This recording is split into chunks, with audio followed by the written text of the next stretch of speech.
Hello, everybody, and welcome, and thanks for coming to the January President's Night meeting of the New York Book Forum. The Book Forum, as you well may know, for those of you who haven't been here before, is an organization that was designed to connect all aspects of the book publishing industry across all platforms and have a point of connection to the general community at large. And we got our papers approved in 2019, and then we launched in 2020 as the pandemic took the entire world into this tunnel. But here we are, and so pleased to have you all here tonight. Our speaker this evening is Madeline McIntosh. I think when Madeline sees my name come across her computer, do you know how when you watch a scary movie and it gets to the really scary part, you go like this and then you peek out through your of your eyes? I think when she sees my name, she goes, "Oh no, Janet, what do you want?" And it's always that I want her to speak someplace to the book publishing industry, and she is such a great supporter of all aspects of the book publishing industry that if I ask her enough, she says yes. And when I asked her to speak tonight, 4 or 5 months ago, it took her about 30 seconds to say yes. Because what we have learned together is that I'm going to keep asking questions and say yes. So here we are. Madeline was formerly the president and CEO of Penguin Random House. And in 2023, she stunned the industry by deciding that that was not what she wanted to do with the rest of her life. And she started a small private company. And it is based on a completely different model. And I have to tell you, it's amazing because yesterday I was reading a Publishers Weekly bestseller list that although in 2025, the big five took 83%, if I'm not mistaken, of the titles, as they usually take a majority of the titles on the bestseller list. That's down from 86% of the year before. And Authors Equity had 5 titles in 52 weeks on the list. So it's not just how many titles you get as a second year company, it's how long and how many weeks you get to hold that place on the list. So I'd say we're off to a very good start. And she told me earlier tonight, that means now what do I have to do to top it in 2026? But I have no doubt she's going to. And tonight she's going to talk to us about leaving a company, starting a company, and her commitment to the book publishing industry in general. So please join me in welcoming Madeline McIntosh.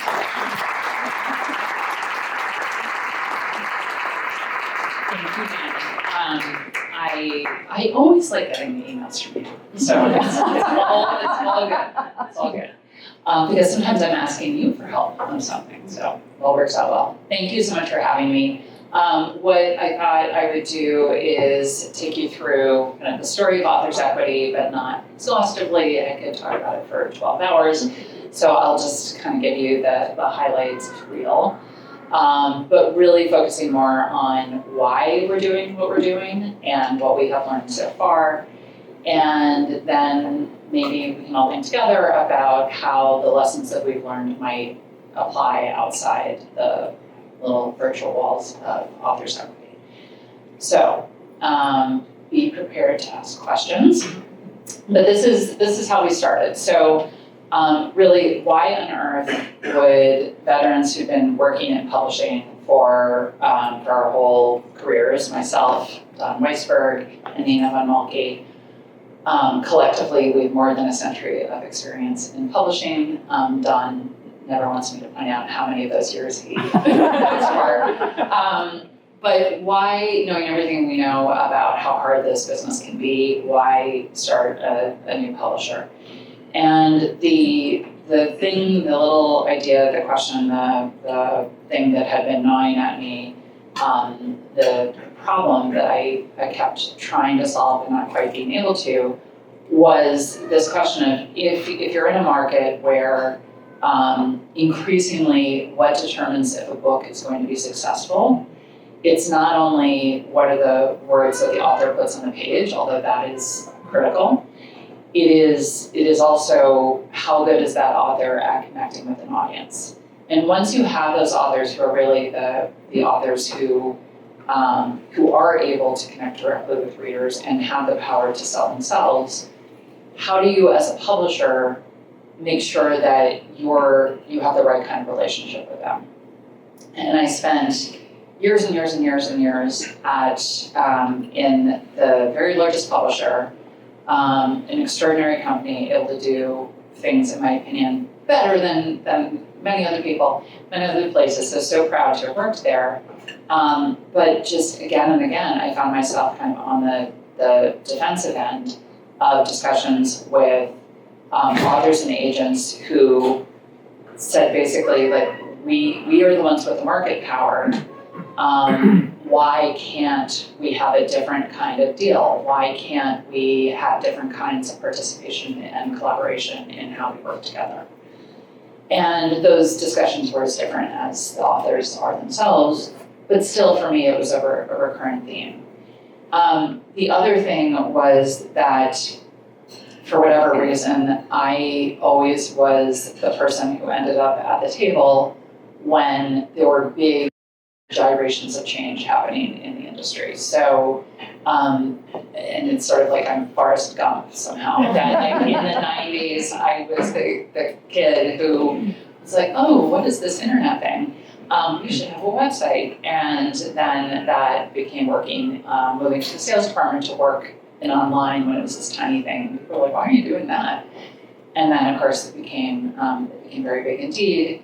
And then worked at Amazon very briefly, but long enough to kind of understand from inside the belly of the beast how they work, how they think, and came back into publishing really just at the point of explosion of digital. And so I was often the one kind of trying to broker a truce between kind of the traditional and the new in terms of thinking about how do you reconcile the new market with our traditional business terms of royalty rates and discount terms and blah, blah, blah, blah. And all of that coalesced with my fabulous experience of being the CEO of Penguin Random House for 5 years. During the pandemic, it was really, really quite something.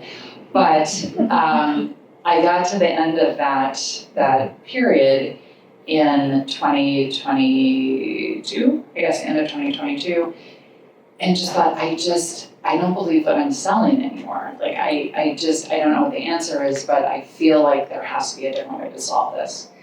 Or at least I want to work on trying to solve it a different way. So I went off for Christmas vacation, did a lot of thinking, and got to the end of it and said to my husband and 2 sons, I think I'm going to start a company.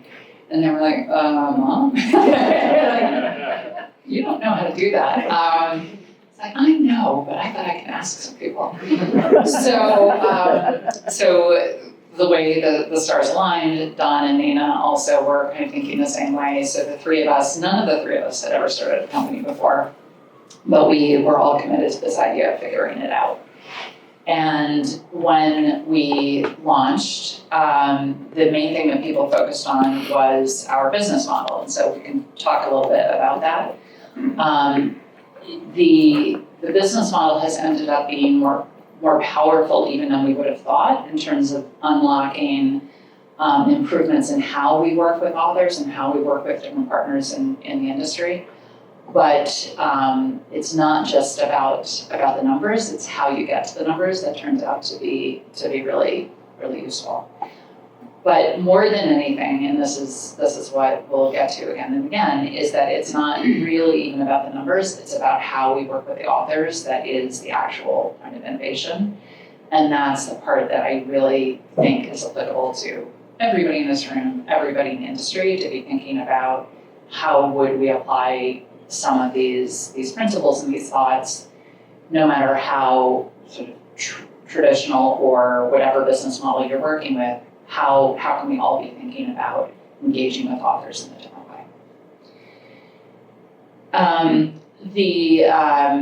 When we started, it was just the three of us, and very quickly we managed to persuade 3 other colleagues to join us, and now we are 14. My colleague Rose Edwards is here at the back of the room. I'll make Rose raise her hand and wave. There she is. And I think of Rose as one of the great figure-it-outers that is part of who we are at Authors Equity, which is we figured out how to set up a company. Rose figured out how to go from working in special markets at PRH on how do you do new editions of Star Wars or Jaws or whatever, to like, oh, how do we make new books? And this is something we actually had to figure out together, working very much in partnership with our friends at Simon & Schuster and many of you here in this room.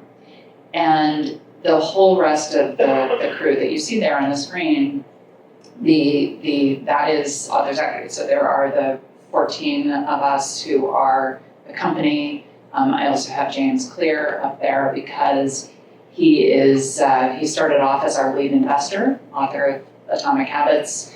I kind of had in mind as I was sitting there trying to think about how to do the publishing puzzle differently. I was like, from a James Clear perspective, how would you think about this? And finally, when I had the chance to present the ideas to him, he was like, this is spooky. It's like you read my mind. I really want to work with you guys. And so not only did he become our lead investor, but he's now more or less a colleague who is a great coach, not only to us, but to our authors as well. The idea is that the faces you see there are the ones who we work at Authors Equity full-time. But we cannot possibly, by ourselves, create all the books. And so from the beginning, part of what I was noodling on was the fact that the industry, there's kind of the central part of the industry, people who are employed full-time and in publishing houses, but then there's the shadow part of the industry, which is all of the incredibly gifted people who work independently, who are not permanently affiliated with a house. And I knew that there was talent out there, and that in many cases that was talent who was looking for flexibility, and that's why they were choosing not to work in house places. And so we just decided to test the boundaries of that and say, okay, if you set up a company where all of the relationship with the author, the strategy, the oversight, the publishing exists internally, but then we're hiring with external partners to do things like editing, publicity, design, then might that allow us to actually publish a really broad array of different kinds of books? As long as we're really good generalists in the house, does it actually allow us to hire externally for that specialization when we need it? And that has turned out to work quite well. So we published our first book in September of 2024. So last year was our first full year in the market.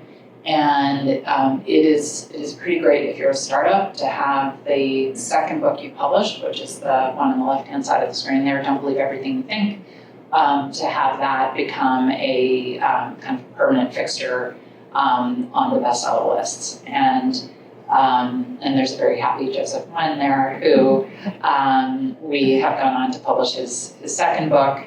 And this is the going in theory for this publication was, here's a guy who has self-published his book.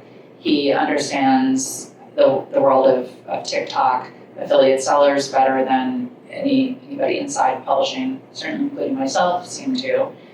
And he was really hungry to get access to the full retail marketplace beyond Amazon, but he didn't want to have to give up what he had already built through his self-published edition. And so we said, that's fine. You keep doing what you're doing. Let's work together on a more beautiful edition that will be retail worthy. And we will start selling that in bookstores, and let's see how it goes. and it has gone very, very well. And I think it has gone as well as it has because he continued to feel agency, he continued to feel ownership, and it wasn't that we were taking control away from him. There have been many times when, particularly in the beginning, where we would say, it seems like we should do it this way. And Joseph would be like, oh, no, we're not going to do it that way. We should do it this way. Okay, let's try it your way. And he was always right. So from that, we absolutely learned, like, don't think of our relationship with authors as being ones where we're the experts and they're just the recipient of our benevolence. But instead, really think of it as a two-way knowledge share, a two-way collaboration, and it really helps everybody to be better. The second book there, Puzzlemania, this has been an absolute phenom here in the holiday period. This is one where the author is the New York Times Games, so the makers of Wordle and Connections and the crosswords, etc. And there is a very long tradition, obviously, of puzzle books. I think puzzle books and particularly the American publishing industry have been hand in glove throughout the 20th century. But perhaps because none of us had published a puzzle book before, when the agent called me about it, I immediately had a vision for it that was not doing it the way puzzle books usually are done, which is kind of cheap and cheerful and disposable, but instead really leaning into it as a premium product. And so this was our first 4-color book that was printed in Asia. And the thing that we did here that was different in terms of working with partners is that we have this bad habit in publishing of lining everybody up in kind of a waterfall where you have the editor or the author all the way over there and the retailer all the way over there, and you certainly don't let them, you may let them talk to each other, but you don't really let them roll up their sleeves and directly work together. And so we grabbed the opportunity to do it differently. We and our sales reps at Simon & Schuster reached out to A&N and said, we'd really be very excited to think about how you could do this book differently. And so we brought the New York Times people with us into a meeting with B&N way back at the beginning, and B&N absolutely got it, and we ended up with doing an exclusive edition.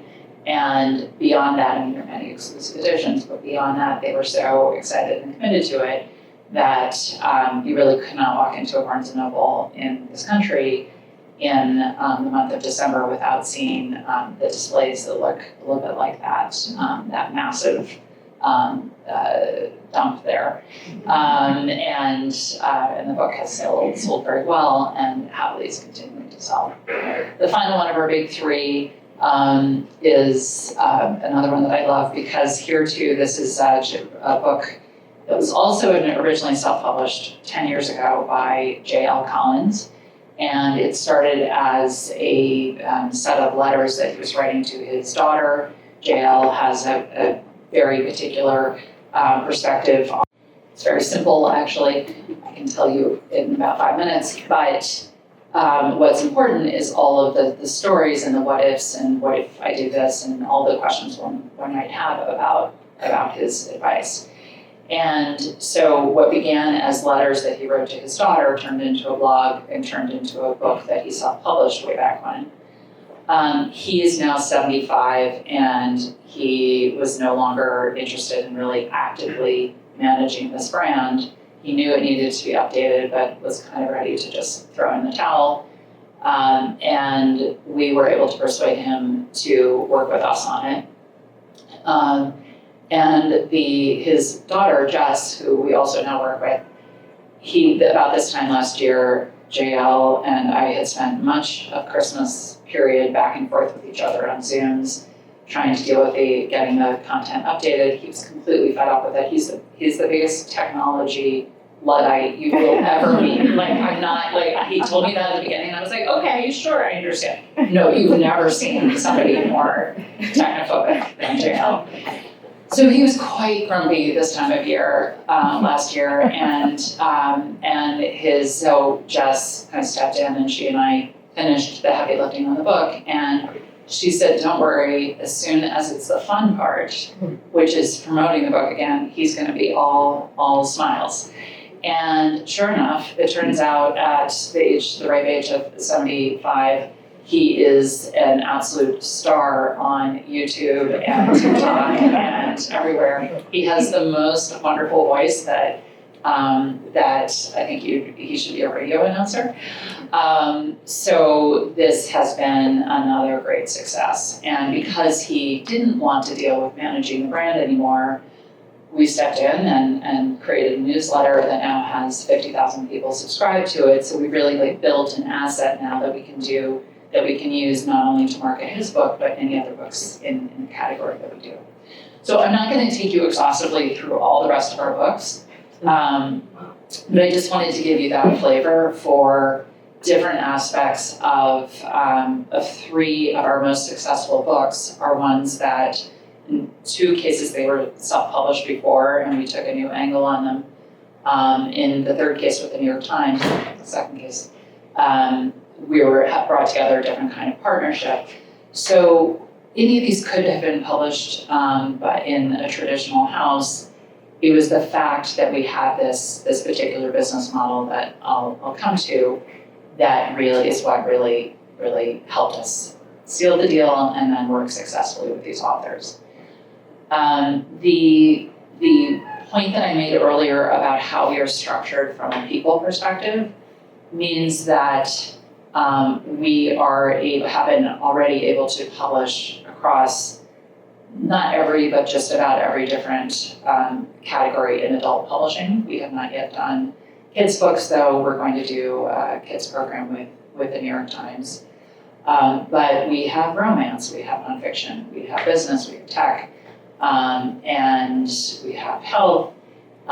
We are now embarking on our first cookbook, which you all who've been involved in making those beautiful and very, very demanding books will appreciate what it's taken for us to take that on.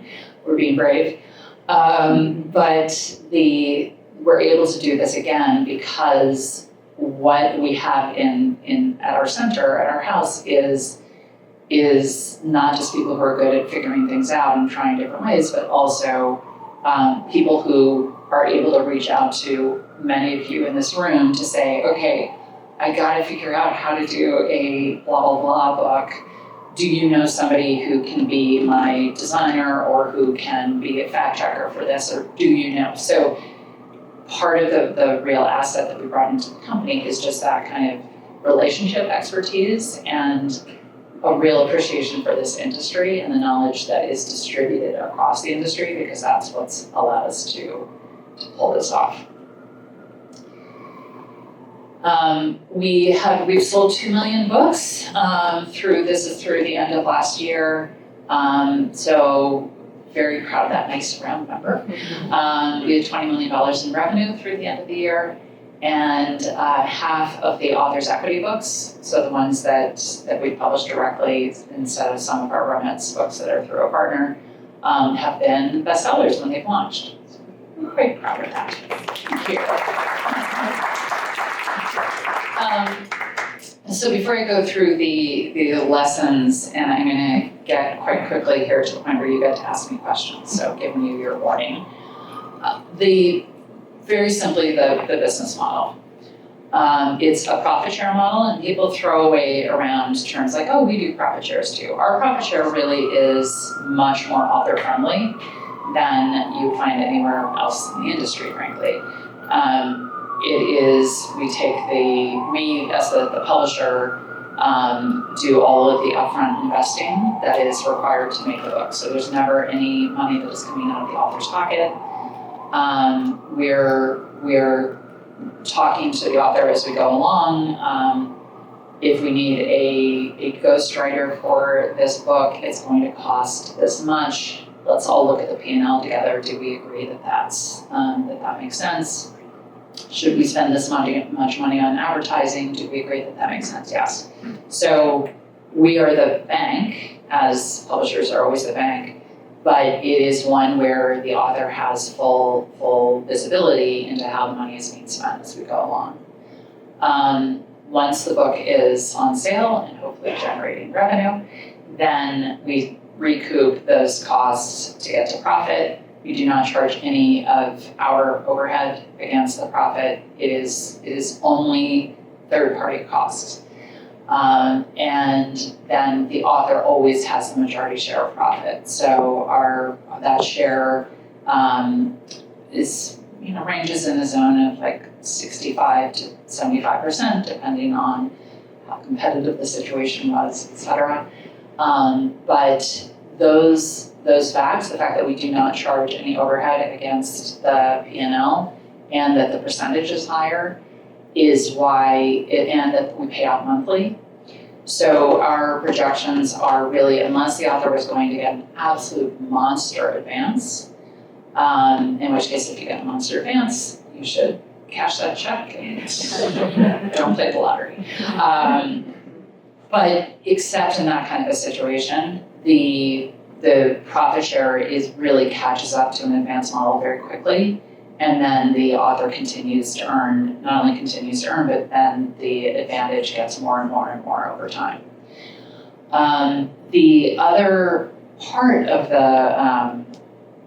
the financial model is really, I'll come back to the first point on the screen, but the easy financials really do bring out the best decisions for everybody. And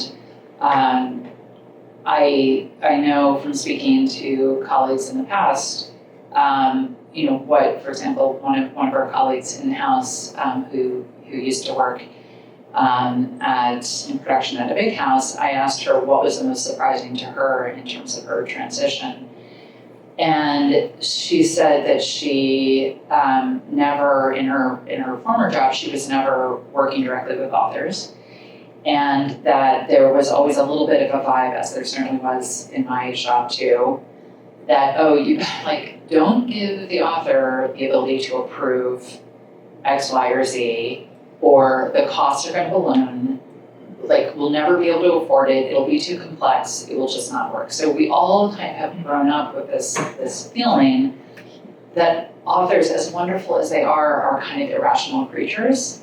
But it turns out, if you take away the control issues related to, say, production or marketing, if you stop saying, okay, no, you can't make these decisions, if you start saying, here's what the numbers look like, let's play out scenarios together, then everybody makes better decisions. And there have been moments when I've recommended doing special effects, and the author's like, I don't know, is that really going to sell more copies? Excellent question. But then there are other cases where we together really want to get playful and put all sorts of bells and whistles on the book, and we can kind of hold hands and agree together that it's worthwhile, because we really, like with Joseph's book, for example, we really believe if we can get placement for this in stores, people are going to pick it up. It's not just an online play. So easy math not only brings out the best between authors and publishers, but also I think for everybody within our team, I try to remember to keep an updated financial model in a particular folder so everybody can take a look at it, and are always just quickly able to look to say, okay, what was our break-even number for this book? What is the variable profit look like per unit? So I can now use that to figure, I'm the advertising person, and I can use that to figure out how many do I need to sell, how much if I'm going to spend another $5,000 in advertising, what is the incremental benefit for the book? None of us has to be a business manager or have financial training in order to be able to use these tools to do our jobs better. And that's not something I had seen coming, so it's been pretty great. And the 1 + 1 = 3 bit is just this idea that we, in deciding on which projects to take on, one of the things that I always want to make sure is that we're not, for example, in thinking about a self-published author who's doing really well by themselves, and they may think that they should be working with us because, James Clear is our investor, et cetera. So we get a lot of people knocking on our doors that I gently turn away if I don't believe that by us intervening, can we genuinely make more money for them? Can we genuinely kind of contribute to each other's benefit? So can we learn from them? Can they learn from us? And that is why we get to that 1 + 1 = 3. And then what we have learned is, at least in our case, there are a lot of advantages to being small.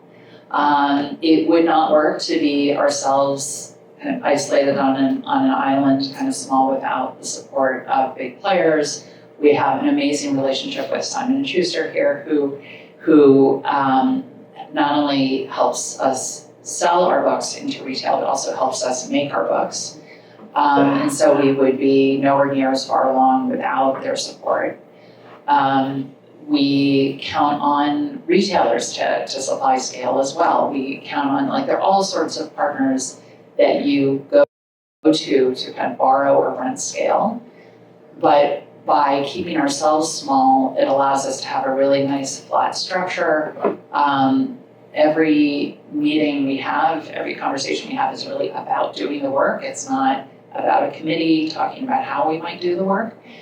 And it just provides us that focus where we're all so close to the book and so close to thinking about how to make an impact. How are we going to sell another copy? In a way that, at least for me, when I was at a really large company, and maybe this is just the disease of being a CEO at a large company, the individual books end up being these little ants. And it's really, really hard to get your arms around those individuals. So I have felt like we're able to have a much bigger impact as a small company than I would have thought. This is my last slide. And this is really my question for all of you. I'm posing this via Seth Godin, who's one of our first authors. And as you probably know, Seth has published many, many, many, many books. And he is one of the people who, after we launched, he knocked on our door and said, I feel like we should do something together. And so he actually became the first book that we published, This Is Strategy. And part of what we continued love about working with Seth is that he always brings an original perspective to thinking about how do you solve a puzzle, how do you solve a problem. And he is very clear-eyed at thinking about what are the things we should not care about and what are the things we should care about. And his unique perspective has brought great conversations to bear in terms of a strategy for selling his book. Instead of, we all get into the groove of caring a lot about the New York Times bestseller list. Seth does not care about the New York Times bestseller list at all. What he cares about is reaching the biggest audience possible. And so there are, maybe consciously or unconsciously, when a publisher has to really care about that bestseller list, it puts some kind of handcuffs in place in terms of you have to make sure you're selling the books in a certain way, so it's going to be tracked by the Times. You have to kind of follow this set of rules. And Seth was like, let's just forget about all that. I want to package 7 copies of my book with a bar of chocolate and blah, blah, blah, and I want to sell it for this really low price. As long as it's marginally profitable, let's just do it. And we're like, okay. And so he's a great original thinker. And a couple of weeks ago, he sent me an email saying he'd been on Mel Robbins' podcast. It hasn't aired yet, but he had this long conversation with her, and that it evolved into really a discussion about thinking about problems and how do you solve really knotty problems. And there's the metaphor of Alexander's the Gordian knot where everybody's staring at this knot for years or centuries or something and cannot untie it until Alexander walks up and is like, what's this pin doing here? And pulls the pin out, and then the whole thing unravels. So that is a metaphor for this book that he's going to do for us this fall. And working with Seth means when he sends me an email one week, he will have written the entire thing by the next week. And he and I worked on it editing it over a weekend. And because it's Seth, it's first going to be an audio original that he's just recording himself and doing himself. And then we will work with him on all the full package, the kind of version 2 for this fall. But there were so many points when I was working with him on the editing over the weekend that I came across these great lines that I would love to close with. In this case, I'm going to have to move closer because I can't read it. So problems are uncomfortable. They demand our attention and drain our energy. They involve risk and stress. It would be easier to accept things as they are, which is why people are like, yeah, it's a problem, forget about it, just move on. Except the problems are how we create value. Every service, every organization, every meaningful contribution began as someone's problem. And certainly in the context of authors' equity, the problem that I wanted to solve was how I didn't want to solve all problems. Could not solve all problems in the industry. I just wanted to solve this very specific problem of how could you create a better way to have a relationship with authors, particularly those authors who want to be directly engaged in engaging with readers themselves. That was it. That was all that, our thesis statement that we wanted to work on. And because we didn't have to compromise on anything, like we need to be a profitable company or we can't stay alive, but we didn't have a backlist. We don't have, a legacy of hundreds of years of book contracts that we have to worry about precedent, et cetera. We could just make decisions based on what is the right thing for this book, for this author.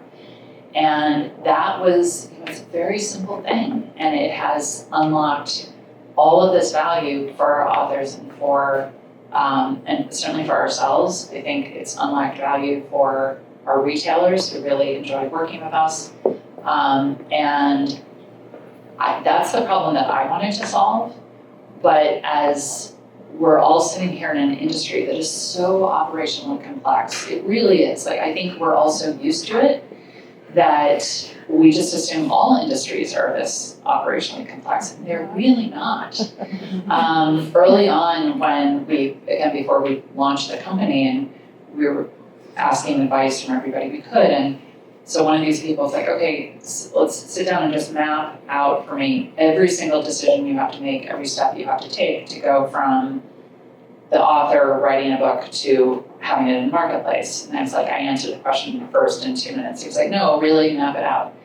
So an hour later, there are 3 whiteboards filled with just and then this has to happen, and then this has to happen, and then this has to happen. And we all know about all those things that need to happen. We have not been able to figure out how to simplify everything. We're still working with the same toolbox everybody else is. Our simplification is around decision-making and not worrying about precedent and not worrying about rules. But we still have just as hard a time figuring out how to get a book to happen quickly, how to move it through the supply chain quickly, how to, if you want to do something different, how do you do that without causing unintended consequences?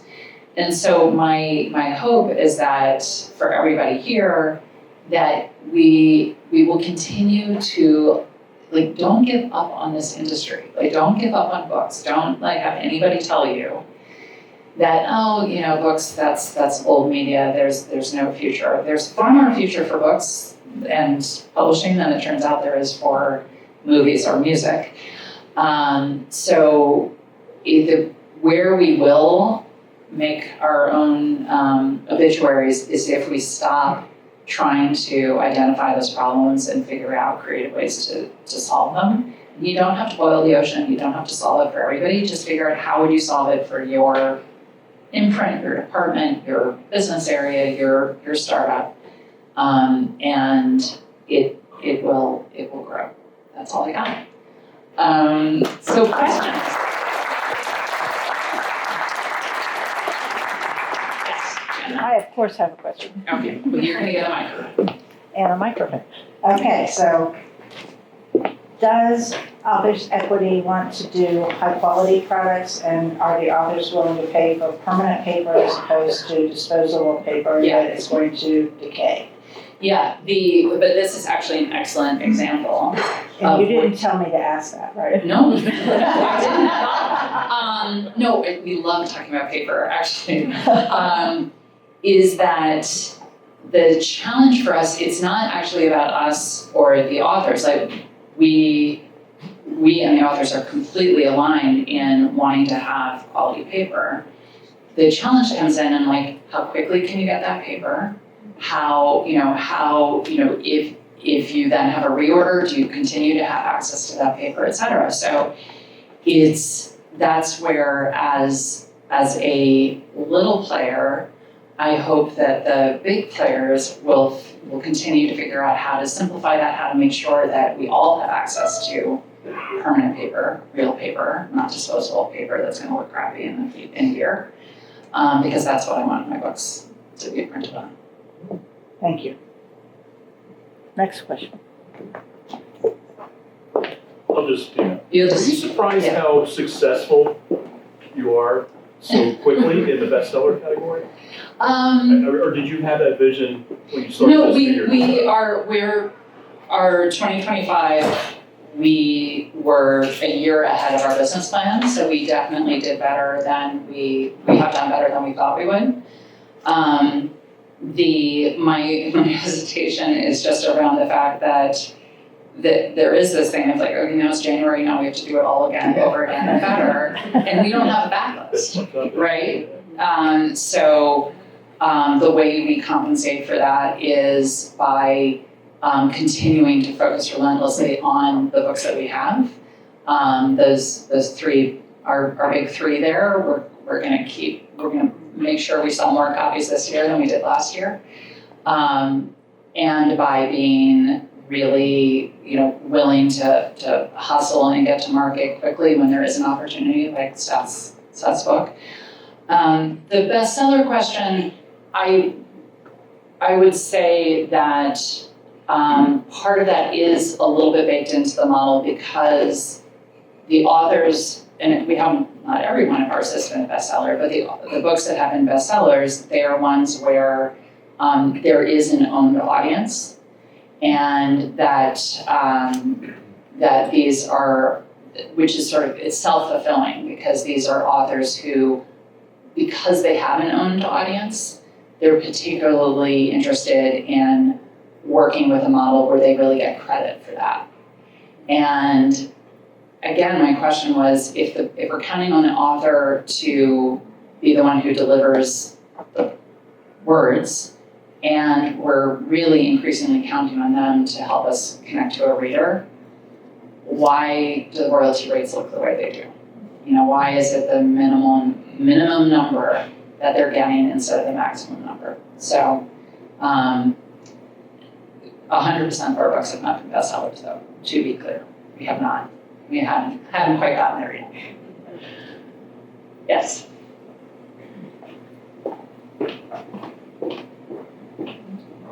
So I'm curious about your acquisition model. Is it agent-based? Do you have people trolling TikTok? Do you have new authors deluging your email? Yeah, How does that work? Well, I'll tell you how it is now, and then I'll tell you a side story. But about half of our books are agented. About half are working with the author directly. Some of the authors, particularly in the self-help space, have particularly religiously followed James Clear. And so sometimes they end up coming to us out of kind of conversations with James, and sometimes they don't have agents, sometimes they do. And I always make the point to authors that we're happy to work either way. There's a lot about having an agent in the mix that makes life a lot easier for everybody. But we're agnostic on that topic. We keep saying, we should really figure out what is a scouting mechanism we could have, because part of the challenge is, as this small team doing that many books, we're all working all the time, and we're happily working all the time because we love what we're doing, but it minimizes the amount of time that I can really be thinking creatively about what is when you do a book, and I'm going to follow him on TikTok and see what's there. So we have in our mind's eye, how could we develop relationships with people who could act as scouts for us? But there is also a lot of incoming that we get, and I will point out that when we launched back in March 2024, so we sort of naively were like, we're gonna set aside all the rules, and so we'll make sure it's clear anybody can submit to us, unagented submissions, etc. It's all fine. Oh my God. So we launched March 4th or whatever it was, and Don, Nina, Carly, and I were here in New York going around town and doing sessions at agencies, and Andrea was back at her ranch in Seattle and monitoring the website, etc. And she was like, oh my God, we're getting hundreds of submissions. And for about 1 minute, I was like, that's great. And then I was like, oh my God, what have I done? And then I spent 2 weeks digging out of that, and then we changed the policy. So there has to be some, people can just cold call and cold write to us, but the problem, as you all can appreciate, is that if there are 1,000 Americans, there are 1,001 Americans who believe they have a book now. And there are only 5 Americans who are going to buy books. So it's, you kind of be careful about managing that.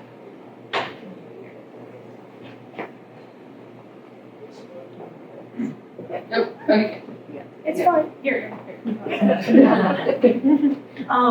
Do you find it easier or more difficult to push your list to Barnes & Noble or indie bookstores or privately owned? What's the percentage, or Amazon? Can you talk more about that?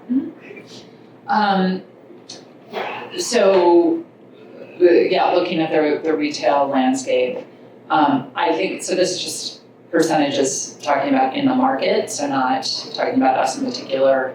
I would estimate that if you go across all the formats, including ebook and audio, Amazon writ large is probably 60% of the consumer transactions in this country. So, luckily, it's not hard to get your book on Amazon. Increasingly, it is more of a demand platform than not, and so you have to really give them a reason to keep your book in inventory. But it's not hard to get to them, to get the book out there.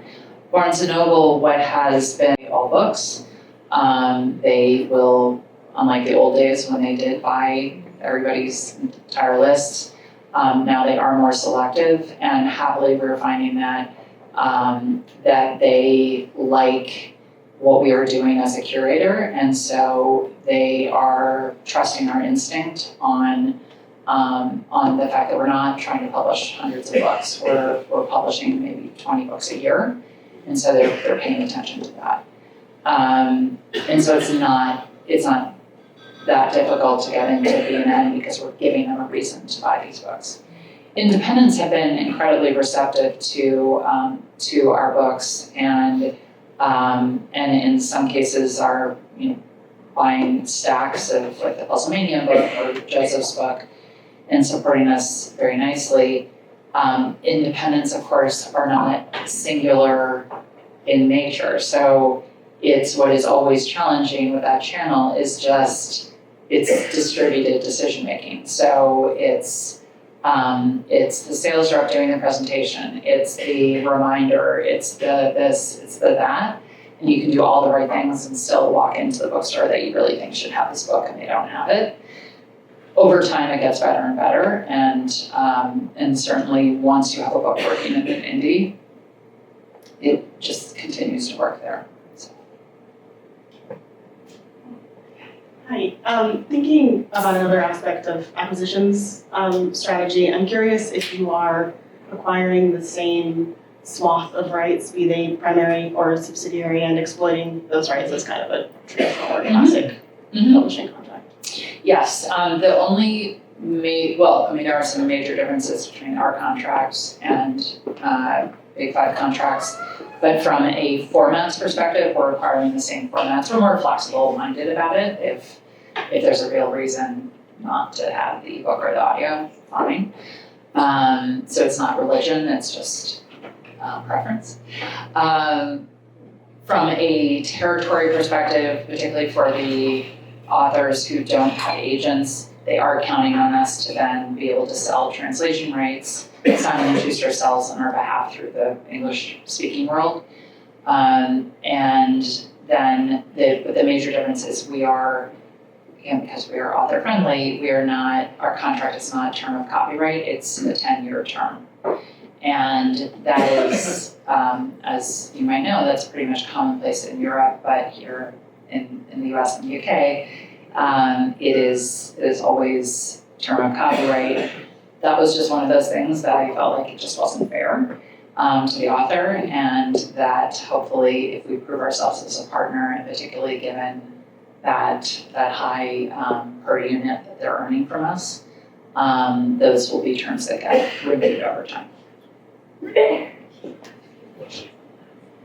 I don't have a background in publishing, but I view you as like an innovator, a pioneer, because you started in a pretty standard field, right, like publishing worldwide, and then you built your own path. Mm-hmm. So I'm curious, when you had this idea to go your own way, did you face a lot of inner doubt or criticism from the outside world?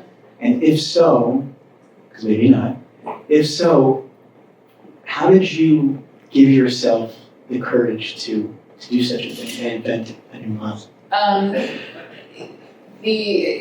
of going back to my Forrest Gump comment that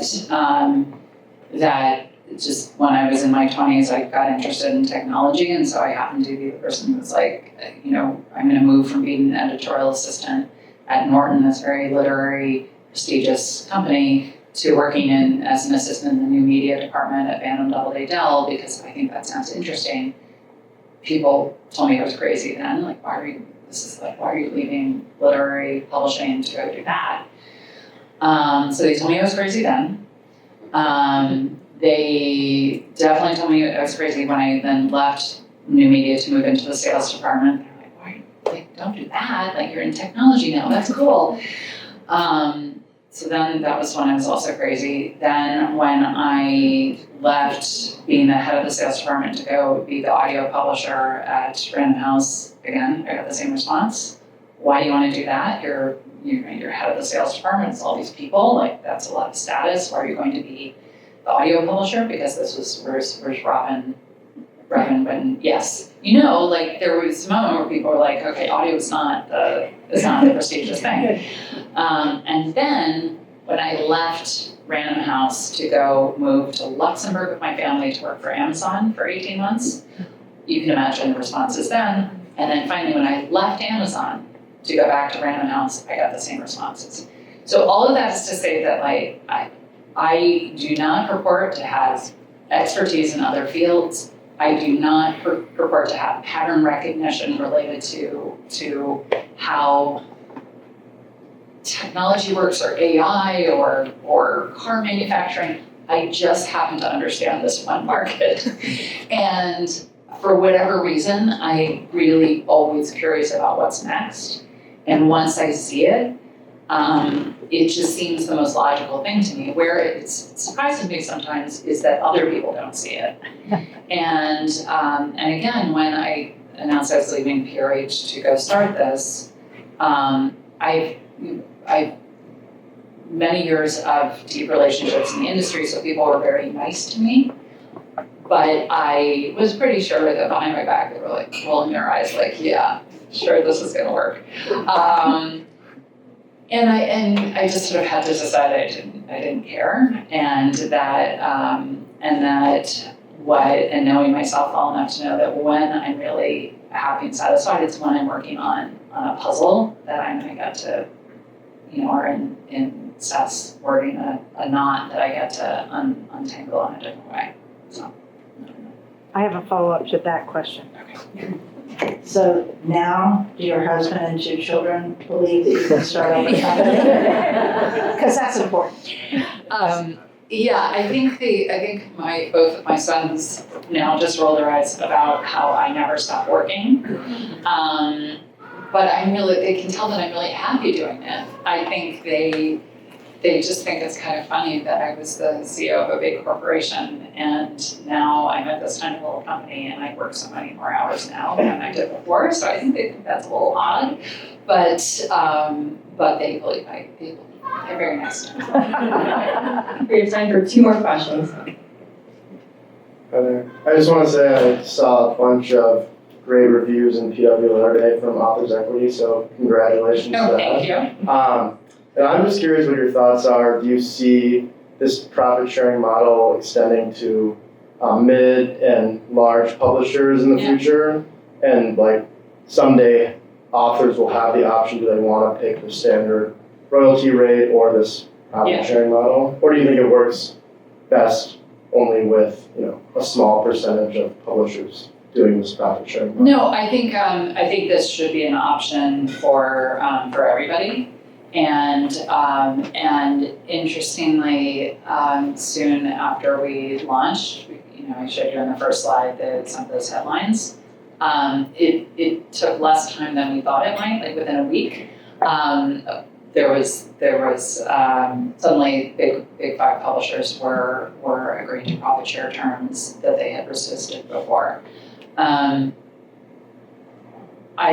always want to be clear about the fact that the way that we do it is probably harder for a large company to do, because we are very scrappy. We keep our own inside costs as low as we can, and we don't. I guess theoretically, if you're a large company and you have the backlist, then that should allow you to be even more generous on the profit share. But for whatever reason, ours is the most generous profit share out there. But I absolutely think this should be an option for all. However, I will also say though that I think you really got to pick one or the other on a deal. Like I know there are deals where the agent is able to secure a profit share with an advance, and that feels like a little unfair to the publisher to me. Like I think pick one lane or the other. I think I have the last question Yes. of the evening. So you mentioned that 2025 was a more successful year than you had originally planned for. If you continue to have, and that you also don't have, because you're a new company, a backlist, but as you continue down the road, obviously your frontlist titles then become backlist titles. If you continue to have the growth that you had in 2025, and where do you see yourself in, say 5 to 10 years as a small publisher? Do you become a larger publisher? Yeah. Is that something that you want? Yeah, this is the core kind of metaphysical debate, not even debate, but like the discussion that we have in-house is that we're very clear-eyed about much of our success comes from, as I said, like being small and focused and hustling. And we will be less successful if we balloon into a structure that looks like other people's structures. So that's the next problem I want to figure out how to solve, is how would we sort of create a more modular approach or something that allows us to still be flat, but to make sure that as we do grow, as we have more author relationships to manage, that we're still able to keep that direct contact and rapid feedback with them without becoming slow and the kind of company that doesn't return your emails and that kind of thing. So if you figure it out, anybody here figure it out, please do. Thank you so much for having me.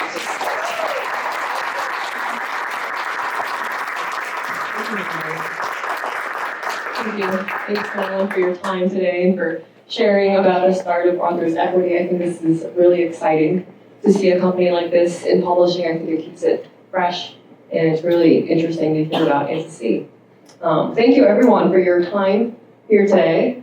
Thank you, Macmillan, for donating this space to us and for setting up this food. This was an effort.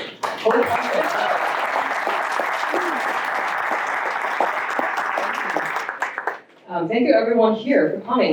We are a nonprofit, New York Book Forum, and we do these programs. We're a nonprofit. Everyone that does anything here, Martha here, myself here, this is all volunteer. So everything that you when you come here, you come to these events, everything that you give here comes back in our programs. It really does. Martha. Yeah, Madeline, thank you so much. And to Janet for making the introduction for us. Janet, Madeline knows this, said whatever comes out of Madeline's mouth will be interesting, and it was, you exceeded expectation for sure. But thank you, it was so wonderful to see so many people here tonight, so many great faces. Sorry I didn't get a chance to talk to everybody. I just want to make a plug. Well, first of all, as I am the current president, Martha Hanson, of New York Book Forum, we have our previous president, Peggy Somdi, sitting in the front row. Who did the introduction, was our previous president before Peggy. So it's nice to have 3 of our 4 presidents here this evening. Just want to mention membership, New York Book Forum. We have Allison Gervais heads up our membership committee. If you have any questions, you can grab her tonight. Otherwise, please visit our website. Membership gives you discounts to programs like this. And we have a couple members-only events each year. And we have some new members this evening. So it's great. Thank you so much. So, do you want to mention the upcoming events? Yes. Yeah. Thank you, Martha. I hope everyone enjoyed tonight's program. Our next program is virtual on February 18th about diversity and storytelling. If you enjoyed tonight's program, let me know. If you didn't like it, also let me know. I really appreciate the feedback. So thank you for coming, everyone. I hope everyone had a great time tonight at our first event for 2026. There'll be a lot more great events coming up this year.